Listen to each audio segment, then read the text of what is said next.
Well, it finally happened. The big news breaking the other day is the fact that Alex Bregman has signed a contract with the Boston Red Sox, and I think that we're all finding that very interesting. We knew that it was the Cubs, Red Sox, Astros, maybe the Detroit Tigers mixed in there. But ultimately, what happened is not what I wanted to happen, and I'm sure a lot of Astro fans didn't want this to happen either, but it felt kind of inevitable, even though in my gut I held out hope that Alex would come back and be an Astro just because I'm selfish and I like Alex. I think the way he handled himself here in Houston was fantastic. He always played hard. He played the right way. He showed great leadership in the last couple of years, and he was good to me. I enjoyed talking to him. He had a great knowledge about baseball and really kind of helped me adapt the game to my broadcast and gave me some insight. So I greatly appreciate all that. But as we know, and as we've been seeing over the years, is that all good things come to an end. And unfortunately, when we lose something that we cherished, we have a tendency to be jaded. We have a tendency to be brokenhearted. But at the same time, I'm trying to find a little more grace and gratefulness in this, because this has been the golden era of Astros baseball. We have lost another one in Alex Bregman. But what's interesting is that these guys have played so well and created such a dynasty here in Houston that they will never be forgotten.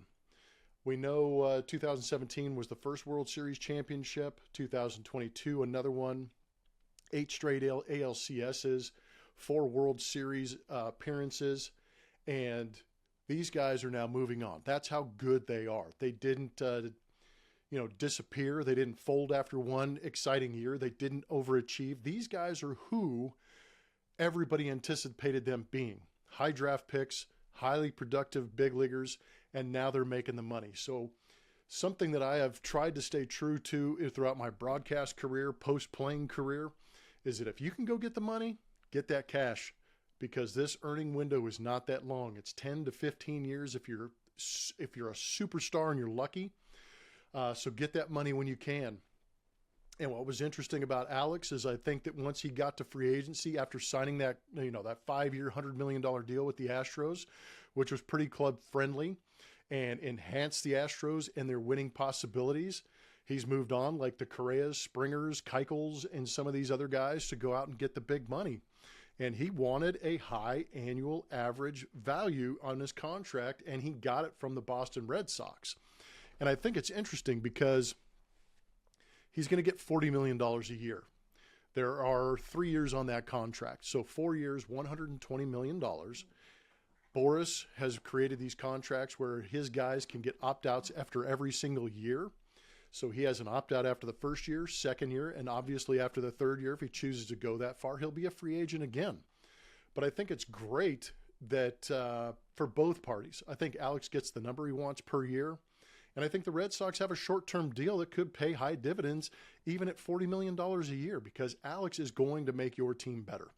He's going to move into second base. Remember, he came up as a shortstop, moved to third base in order to make the Astros a stronger ball club, a World Series contending and winning title team. And that's exactly what he did. And now he may be recognizing that the best place for him to be in Boston with his game is at second base. You've got Rafael Devers, Tristan Casas. The Red Sox didn't have to trade anybody to create room for Alex. So this is going to benefit the Boston Red Sox greatly in the short term of 3 years, and it's going to benefit Alex Bregman to continue to play championship potential baseball in a ballpark that is much more conducive to his swing. He's always been an elevate to the pull side guy. That's why he succeeded so well in Minute Maid Park. And now he's going to Boston, where they have the Green Monster for the entire length of the left field into center field that he's going to take advantage of for 81 games. Gets to play in a short porch in New York with the Yankees.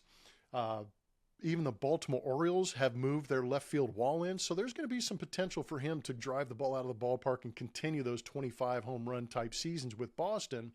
Whereas I think it might have been a little bit different for the Detroit Tigers to spend that much money on a guy who's going to play 81 games in a ballpark that's a little more conducive to doubles for a guy like Alex Bregman. My dog is thoroughly upset and is paying absolutely no attention to what I'm doing in here, so I apologize for that. But that being said, good move for Alex. Great move for the Boston Red Sox. The AL East got that much more interesting. You've got Alex Cora and Alex Bregman going into Yankee Stadium, which always is going to create a little bit of a stir. So it'll be fun to watch. The Orioles are good. The Toronto Blue Jays are trying to make something happen. The New York Yankees hold on to the title in the East, but now you're going to see the Red Sox jump in there. And getting back to the Astros, that run they had was remarkable. It may not be seen again of keeping a group of guys that good together that long and producing championships as well as they did. So I'm grateful for it. I hope you are too. And I hope it's recognition that these guys are lifelong Astros because of what they accomplished here in Houston. That's why these other teams are trying to pay so much to bring some of that Houston vibe into these ball clubs. We'll see if it translates for Alex, but for the time being, you can be a little bit heartbroken, and it's going to be odd as hell to watch him walk out in that Boston Red Sox uniform. But at the same time, I wish him all the best. I hope he succeeds in every game that he doesn't play against the Astros. But again, wild times, $40 million a year. Alex got it. So I applaud him for doing that. A couple of things maybe that I haven't gotten through. High AAV, the ballpark fits his swing. He's going to be playing second base. The AL East gets really interesting. But again, he's a guy that loves the attention, and all eyes are going to be on him in Boston. He is going to be the high dollar guy on that roster. He is going to be expected to produce in a huge market like that in Boston, where the expectations are already extremely high. And then you're going to be going into some hostile markets like the New York Yankees and playing in Boston. So it's going to be very interesting. But Alex has always been the guy that loves having that eye on him. So it'll be interesting to see how he reacts. But it happened, and here we are. I look forward to the 2025 season. I think the Astros are still competitive.